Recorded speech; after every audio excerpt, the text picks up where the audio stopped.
Good evening and thank you for joining us. I'm Amber Noggle. Greg is on assignment. Questions and controversy tonight about a major manufacturing deal for Wisconsin. Foxconn said last week it's ready to make a $10 billion investment, possibly in the Mount Pleasant area of Racine County.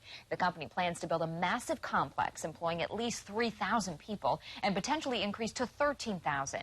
But to lure Foxconn and all those jobs, the state is waiving a slew of environmental regulations. Greg Newman is digging deeper into the possible impacts. And Greg, this deal could set a precedent. Absolutely. Governor Walker's office says the state needs to manage regulations in a dynamic way in order to make sure it benefits from that potential job creation.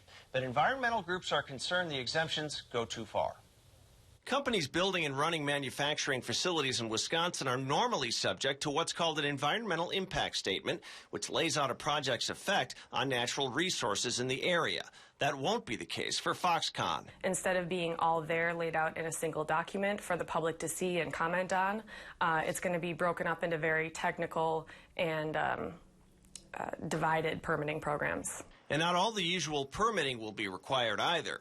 Foxconn will be exempt from state permits that regulate the discharge of materials into wetlands and waterways. So that means they wouldn't have to follow any of the requirements that might be included in a wetland permit that are meant to minimize potential negative impacts to the environment as a result of the wetland destruction. If you look at Wisconsin's regulation of isolated non-federal wetlands, I would challenge you to find another state or two that's as restrictive and difficult as we are. State Representative Adam Jarko believes Foxconn should be exempt from what he calls overburdensome regulations, but so should every business.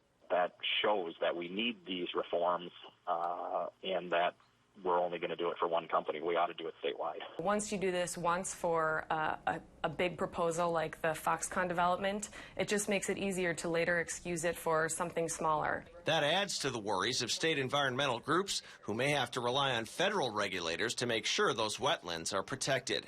More isolated, smaller wetlands, it becomes a lot murkier whether or not those are protected by federal law.